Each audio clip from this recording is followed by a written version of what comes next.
Der Wind heulte durch die mächtigen Tannen der Cascade Mountains und peitschte den Schnee gegen die kleinen, mit Eis überzogenen Fenster der einsamen Blockhütte, als würde der Winter selbst mit eisigen Fingern an die Tür klopfen wollen. Walter Bennett saß in seinem abgewetzten Ledersessel vor dem knisternden Kaminfeuer und lauschte dem vertrauten, aber dennoch bedrohlichen Konzert des Schneesturms. Mit seinen 78 Jahren hatte er bereits unzählige solcher Nächte in dieser abgelegenen Wildnis erlebt. Doch jede einzelne fühlte sich an, als würde sie ihn ein wenig mehr von der zivilisierten Welt da draußen abschneiden und ihn tiefer in die Einsamkeit seiner selbstgewählten Isolation treiben. Die Hütte, die er vor mehr als 30 Jahren zusammen mit seiner geliebten Marion Stein für Stein, Balken für Balken errichtet hatte, war spartanisch, aber funktional eingerichtet. Jeder Gegenstand hatte seinen Platz und seine Geschichte. Die handgeschnitzten Möbel stammten aus ihrer gemeinsamen Werkstatt. Die bunten Quilts an den Wänden hatte Marion in den langen Winterabenden genäht. Und die unzähligen Bücher, die überall in Regalen, auf Tischen und sogar auf dem Fußboden gestapelt lagen, erzählten von einem Leben voller Wissensdurst und intellektueller Neugier. Überall im Raum verteilt lagen die Zeugnisse seines früheren Lebens. Klassiker der Weltliteratur mit eselsohrigen Seiten und handschriftlichen Notizen am Rand. Dicke Naturführer über die Flora und Fauna der Pacific Northwest-Region und vergilbte Schulbücher aus seiner 40-jährigen Laufbahn als Englischlehrer an der Cedar Brook High School. An den rustikalen Holzwänden hingen in schlichten Rahmen vergilbte Fotografien, die wie Fenster in eine glücklichere Vergangenheit wirkten. Marion in ihrem geliebten Garten voller leuchtend gelber Sonnenblumen, die sie jeden Sommer mit der Hingabe einer Künstlerin hegte und pflegte. Klassenfotos aus vergangenen Jahrzehnten, auf denen er von Dutzenden junger Gesichter umgeben war, die inzwischen längst erwachsen waren und ihre eigenen Wege gegangen waren. Aufnahmen von gemeinsamen Wanderungen durch die endlosen, nebelverhangenen Wälder der Region, auf denen Marion und er Hand in Hand über moosbedeckte Pfade wandelten. Walter erhob sich mühsam aus seinem Sessel. Seine arthritischen Gelenke protestierten schmerzhaft gegen jede Bewegung. Ein ständiger Begleiter des Alters, der ihn täglich daran erinnerte, dass sein Körper nicht mehr der war, der einst mühelos Berggipfel erklommen und schwere Holzstämme geschleppt hatte. Er schlurfte zur kleinen, aber gemütlichen Küche und setzte den alten Kupferkessel auf den Herd, um Wasser für seinen abendlichen Kamillentee aufzusetzen. Durch das kleine Fenster über der handgefertigten Holzspüle konnte er nichts als wirbelnden, dichten Schnee erkennen, der wie ein undurchdringlicher weißer Vorhang die Welt jenseits seiner Hütte verbarg. Der Winter war in diesem Jahr besonders gnadenlos und hart gewesen, mit Temperaturen, die wochenlang weit unter dem Gefrierpunkt lagen, und Schneefällen, die alle Rekorde der letzten Jahrzehnte brachen. Die sorgfältig angelegten Vorräte in seinem kühlen Keller, Konserven, getrocknete Früchte, eingelegtes Gemüse aus seinem eigenen Garten und das geräucherte Fleisch, das er im Herbst von einem befreundeten Jäger erhalten hatte, wurden langsam aber stetig knapper. Doch Walter machte sich keine ernsthaften Sorgen, denn er hatte in seinem langen Leben schon weitaus schlimmere Zeiten überstanden. Perioden der Entbehrung und Unsicherheit, die ihn gelehrt hatten, mit dem auszukommen, was vorhanden war, und stets einen klaren Kopf zu bewahren. Ein plötzliches, lautes und anhaltendes Klopfen an der schweren Eingangstür ließ ihn zusammenfahren und aus seinen melancholischen Gedanken reißen. Wer konnte bei diesem erbarmungslosen Wetter und zu dieser späten Stunde hier draußen in der Wildnis sein? Die nächste Siedlung lag über 20 Kilometer entfernt, und die schmale, kurvenreiche Bergstraße zu seiner Hütte war bei solchen Schneeverhältnissen praktisch unpassierbar. Walter griff nach der schweren Taschenlampe, die er stets griffbereit auf der Anrichte liegen hatte, und öffnete vorsichtig die schwere, mit Eisenbeschlägen verstärkte Holztür, die er und Marion einst gemeinsam aus einer jahrhundertealten Zeder gefertigt hatten. Im hellen Schein seiner Taschenlampe erkannte er eine vertraute, wenn auch völlig verschneite Gestalt, Luke Morrison, einer seiner ehemaligen Schüler aus den frühen 90er Jahren, der jetzt als Ranger für den National Forest Service in der gesamten Region arbeitete. Der junge Mann, der inzwischen Mitte 30 war und eine Familie hatte, war von Kopf bis Fuß mit einer dicken Schneeschicht bedeckt, als hätte er stundenlang durch den Sturm gekämpft. In seinen kräftigen Armen trug er eine große, professionell aussehende Transportbox aus robustem Kunststoff, die offensichtlich schwer war und lebende Fracht enthielt. »Mr. Bennett!« keuchte Luke mit sichtbarer Anstrengung. Sein Atem bildete weiße Wolken in der eisigen Luft. »Entschuldigen Sie bitte die späte Störung, aber ich brauche dringend Ihre Hilfe. Es ist ein Notfall.« Seine Stimme klang nicht nur angespannt und müde, sondern auch verzweifelt, fast flehend, als trüge er eine Last, die schwerer wog als die physische Box in seinen Armen. Walter winkte ihn ohne zu zögern herein und half ihm dabei. Die schwere, offensichtlich mit Luftlöchern versehene Box vorsichtig auf den stabilen Küchentisch zu stellen, der aus einem einzigen, massiven Baumstamm gefertigt war. »Was ist denn los? Luke, du siehst aus, als hättest du eine Begegnung mit dem Teufel persönlich gehabt. Und das nicht zu deinen Gunsten.« Luke streifte seine durchnässte, schwere Winterjacke ab und rieb sich die kalten, fast tauben Hände, um die Durchblutung wieder anzuregen.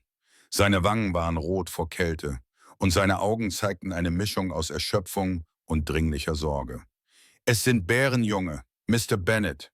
3 kleine Schwarzbären, nicht älter als ein paar Monate.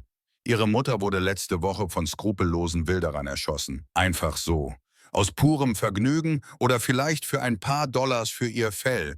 Wir haben die Kleinen heute Morgen in ihrer Höhle gefunden. Halb verhungert, völlig verängstigt und ohne jede Überlebenschance in der Wildnis.« Walter öffnete vorsichtig den sicher verschlossenen Deckel der Transportbox und blickte hinein. Was er sah, ließ sein altes Herz vor Mitleid und Rührung zusammenziehen. 3 winzige, zitternde Fellknäuel drängten sich eng aneinander, suchten Wärme und Trost in der Nähe ihrer Geschwister. Ihre kleinen, dunklen Augen blickten verängstigt und verwirrt zu ihm auf, voller Unsicherheit über diese neue, fremde Umgebung. Sie konnten unmöglich älter als 3 oder 4 Monate sein, noch so jung und hilflos. Dass sie ohne ihre Mutter und ohne menschliche Hilfe in der rauen Wildnis keine Überlebenschance gehabt hätten. »Mein Gott«, flüsterte Walter mit gebrochener Stimme und spürte, wie sich sein Herz vor Mitgefühl und alter Trauer zusammenzog. Die Szene erinnerte ihn schmerzhaft an all die verletzten und hilflosen Tiere, die er und Marion über die Jahre gerettet und gepflegt hatten. Die armen, kleinen, unschuldigen Geschöpfe. Wie können Menschen nur so grausam und herzlos sein? Luke nickte ernst und mit sichtlicher Betroffenheit. Seine eigene Liebe zur Natur und zu den Tieren war einer der Gründe gewesen, warum er Ranger geworden war. Alle Wildtierrettungsstationen in der gesamten Region sind hoffnungslos überfüllt. Mr. Bennet. Der ungewöhnlich harte Winter hat unzählige Tiere in Not gebracht. Verletzte Hirsche, erfrorene Vögel, verwaiste Junge aller Arten. Die Kapazitäten sind völlig erschöpft und es gibt einfach keinen Platz für 3 weitere Bärenjunge. Ich weiß, es ist sehr viel verlangt und ich hätte nie gedacht, dass ich Sie in Ihrer wohlverdienten Ruhe stören würde. Aber könnten Sie sich vielleicht vorübergehend um sie kümmern? Sie sind buchstäblich die einzige Person in der ganzen Gegend, der ich zutraue, dass sie es richtig macht, mit der nötigen Sachkenntnis und dem erforderlichen Herzen. Walter zögerte und rang innerlich mit sich selbst. Er hatte zwar in seinem langen Leben sehr viel mit Wildtieren zu tun gehabt und als engagierter Lehrer oft aufwendige Naturkundeprojekte betreut, bei denen Schüler verletzte Tiere pflegten und später wieder in die Freiheit entließen. Aber 3 verwaiste Bärenjunge großzuziehen, war eine gewaltige, fast überwältigende Verantwortung. Es bedeutete monatelange, rund um die Uhr Betreuung, medizinische Kenntnisse und die ständige Gefahr, Fehler zu machen, die das Leben der Tiere kosten könnten. Andererseits konnte er den hilflosen, flehenden Blick der kleinen Geschöpfe nicht ignorieren. Und etwas tief in seinem Inneren, eine Stimme, die Marion sehr ähnlich klang, sagte ihm, dass er diese Herausforderung annehmen musste. »Wie lange würde es dauern?« fragte er schließlich mit rauer Stimme, während er die 3 kleinen Bären betrachtete, die sich langsam an die Wärme der Hütte gewöhnten. »Bis zum späten Frühjahr, schätze ich.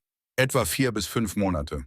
Dann sind sie alt und stark genug für das professionelle Rehabilitationszentrum in Seattle.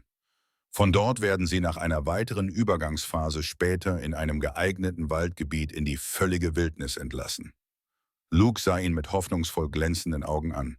»Ich weiß, es ist nicht einfach und bedeutet eine komplette Veränderung ihres Lebens. Aber Sie haben schon immer ein außergewöhnliches Händchen für Tiere gehabt. Erinnern Sie sich noch an das schwer verletzte Rehkitz, das Sie vor etwa 20 Jahren gerettet haben? Oder an den Falken mit dem gebrochenen Flügel? Sie haben eine natürliche Gabe für so etwas.« Walter lächelte schwach bei diesen Erinnerungen, die wie warme Sonnenstrahlen durch die Wolken seiner Trauer brachen.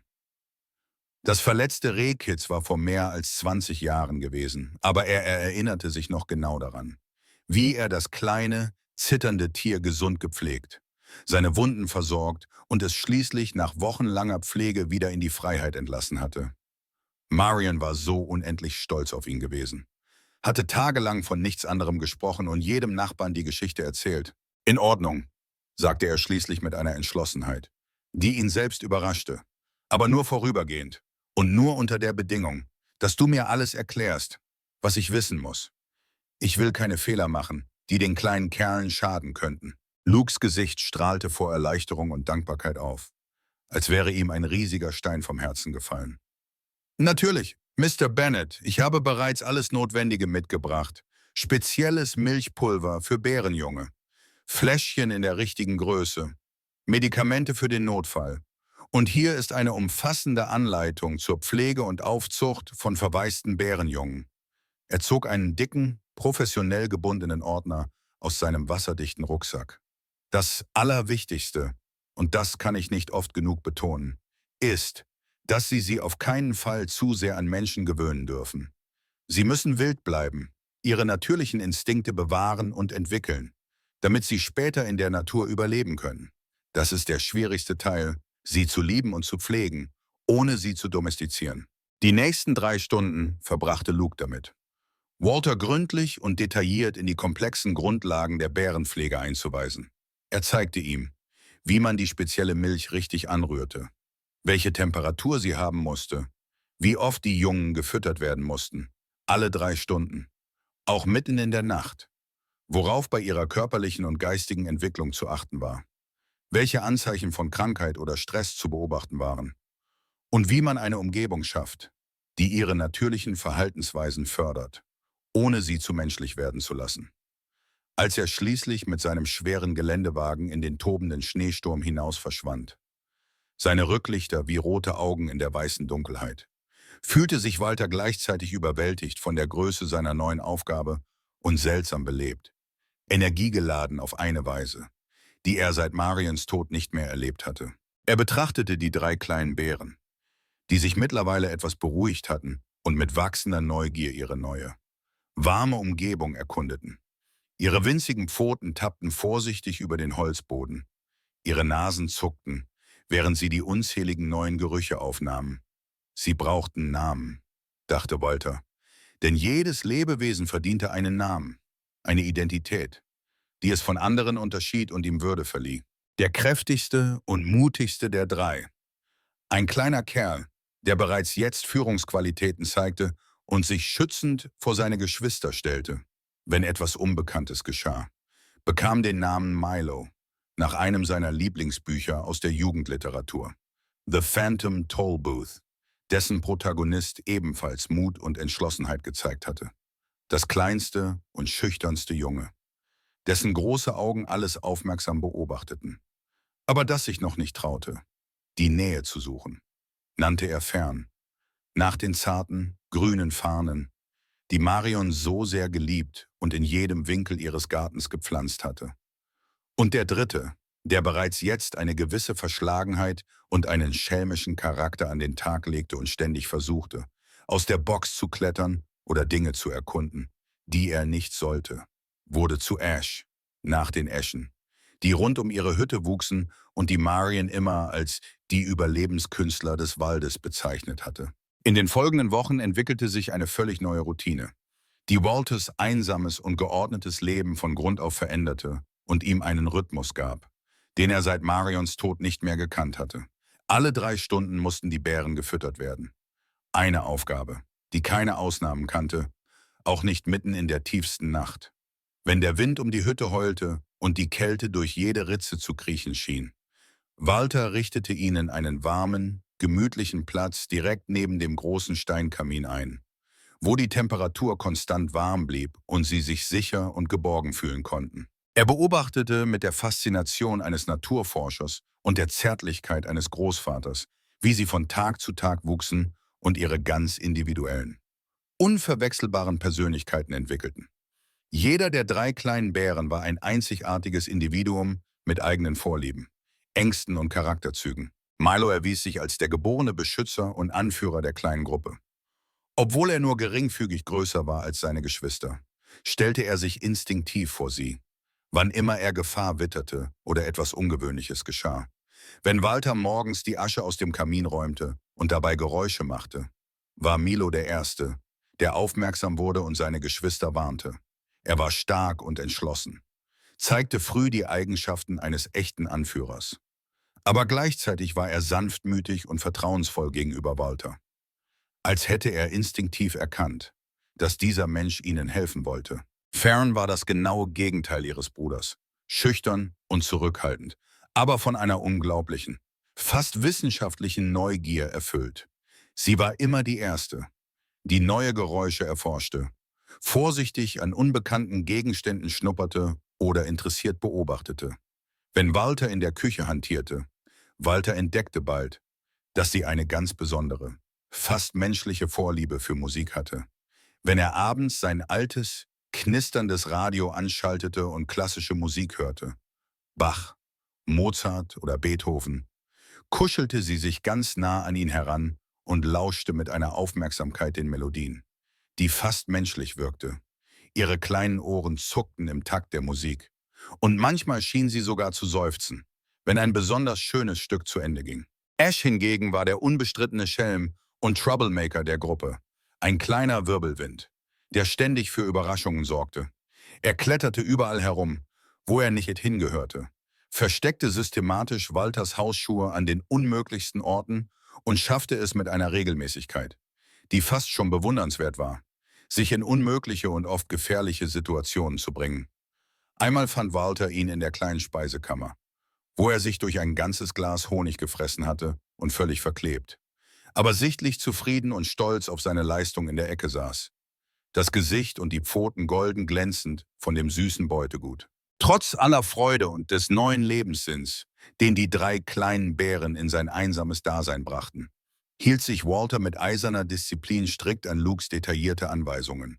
Er vermied es bewusst, sie zu sehr zu verwöhnen oder zu menschlich zu behandeln, obwohl jede Faser seines Herzens danach verlangte, sie zu streicheln, mit ihnen zu spielen und sie wie die Enkelkinder zu behandeln, die er nie gehabt hatte. Sie sollten ihre wilden, natürlichen Instinkte behalten und lernen, sich selbst zu versorgen, zu jagen, zu überleben. Das bedeutete auch, dass er ihnen nur das Nötigste an menschlicher Zuneigung gab und sie ermutigte, ihre eigenen Wege zu finden und ihre Unabhängigkeit zu entwickeln. Als der eisige Januar langsam in den noch kälteren Februar überging und die Schneeschichten um die Hütte meterhoch anwuchsen, wurde Milo plötzlich und beunruhigend krank, was als harmloser, gelegentlicher Husten begonnen hatte, entwickelte sich innerhalb weniger Tage zu etwas weitaus Ernsterem und Bedrohlicheres. Der kleine Bär lag apathisch und schwer atmend in seiner gewohnten Ecke vor dem Kamin, fraß praktisch nichts mehr und hatte hohes Fieber, das seinen kleinen Körper zum Glühen brachte. Seine normalerweise lebhaften, neugierigen Augen waren matt und glasig, und er reagierte kaum noch auf die besorgten Annäherungsversuche seiner Geschwister. Walter war verzweifelt und fühlte sich hilflos wie schon lange nicht mehr. Er rief sofort Luke an, aber wegen des anhaltenden, erbarmungslosen Schneesturms, der bereits seit Tagen tobte und alle Straßen unpassierbar gemacht hatte, konnte kein Tierarzt zu ihm durchkommen. Die nächste Tierklinik war über 50 Kilometer entfernt. Und selbst mit Schneeketten und Allradantrieb war die kurvenreiche Bergstraße bei diesen Verhältnissen ein Todesritt. 3 endlose Tage und 3 schlaflose Nächte wachte Walter ununterbrochen an Milos Seite, verließ seinen Posten nur für die notwendigsten Verrichtungen.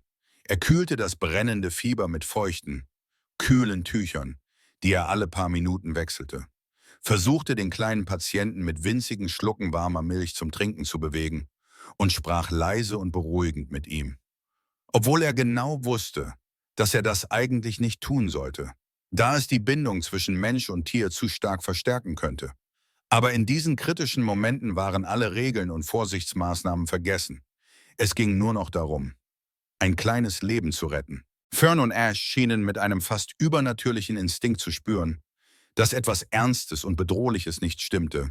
Sie blieben dicht bei ihrem kranken Bruder, wichen nicht von seiner Seite und bildeten eine Art lebenden Schutzwall um ihn. Manchmal legten sie ihre warmen, kleinen Körper neben ihn, als wollten sie ihm ihre eigene Lebenskraft übertragen. Ihre übliche Verspieltheit war völlig verschwunden, ersetzt durch eine ernste, fast erwachsene Sorge. In der dritten Nacht, als Walter bereits das Schlimmste befürchtete und sich innerlich darauf vorbereitete, einen der kleinen Bären zu verlieren, wendete sich das Blatt auf eine Weise, die er später nur als wundersam beschreiben konnte. Milos brennendes Fieber sank langsam aber stetig. Seine Atmung wurde ruhiger und gleichmäßiger. Und er begann wieder, kleine Mengen Milch zu trinken.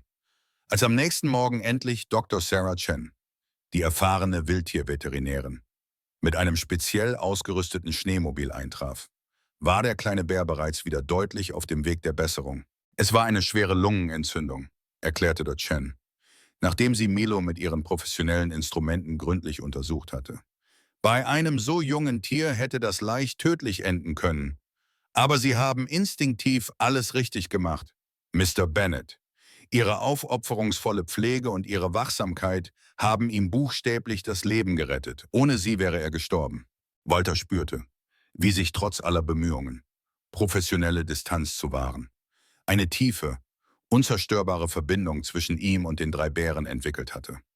Es war eine Bindung, die über alle rationalen Überlegungen und wissenschaftlichen Richtlinien hinausging. Obwohl er täglich gegen diese wachsende Verbindung ankämpfte und sich immer wieder daran erinnerte, dass sie wilde Tiere waren, die bald wieder in ihre natürliche Umgebung gehörten, konnte er nicht leugnen, dass sie zu einem Teil seines Herzens geworden waren. Sie waren nicht seine Haustiere, das wusste er, sie waren wilde, freie Geschöpfe, die nur vorübergehend in seine Obhut gegeben waren. Doch jeden Abend, wenn er sie beim friedlichen Schlafen vor dem warmen Kamin beobachtete, ihre kleinen Körper rhythmisch atmend, fühlte er eine Wärme und einen Sinn in seinem Leben, die er seit Marions Tod nicht mehr gespürt hatte.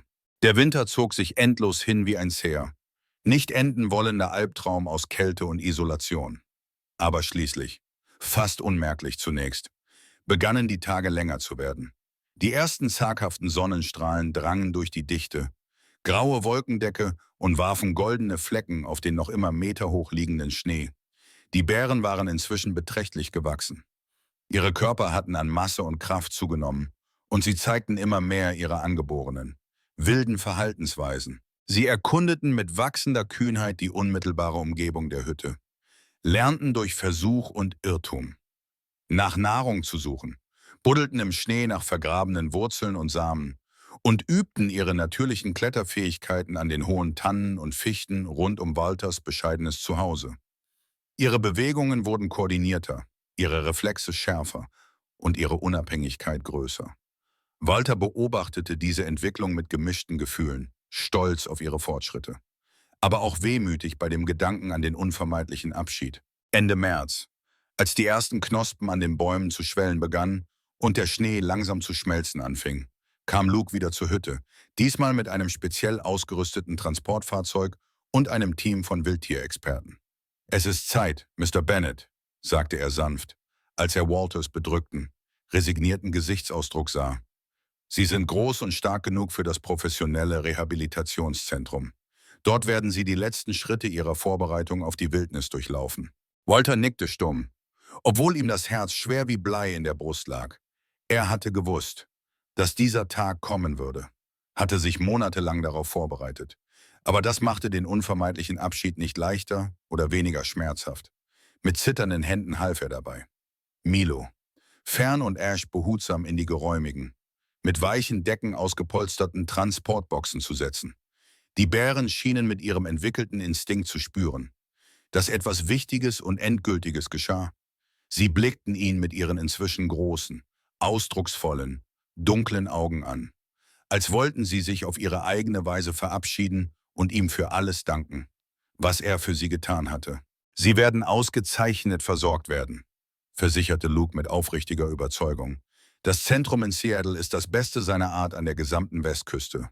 Und in ein paar Monaten, wenn Sie vollständig vorbereitet sind, werden Sie in einem wunderschönen, unberührten Waldgebiet freigelassen, wo Sie Ihr Leben als wilde, freie Bären führen können, so wie es die Natur vorgesehen hat.« Nach Lukes Abreise mit seiner kostbaren Fracht fühlte sich die Hütte seltsam leer, kalt und still an, als wäre mit den 3 Bären auch das Leben selbst aus ihr gewichen.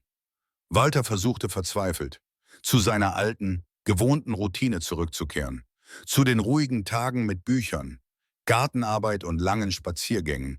Aber überall erinnerte ihn etwas an die 3 Bären, die sein Leben so grundlegend verändert hatten. Der warme Platz vor dem Kamin, wo sie geschlafen hatten, schien nun kalt und verlassen. Die kleinen Kratzer an der Küchentür, die Ash mit seinen scharfen Krallen hinterlassen hatte, erzählten stumme Geschichten von verspielten Momenten.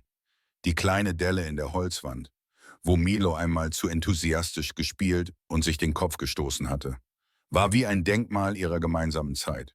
Die Monate vergingen quälend langsam.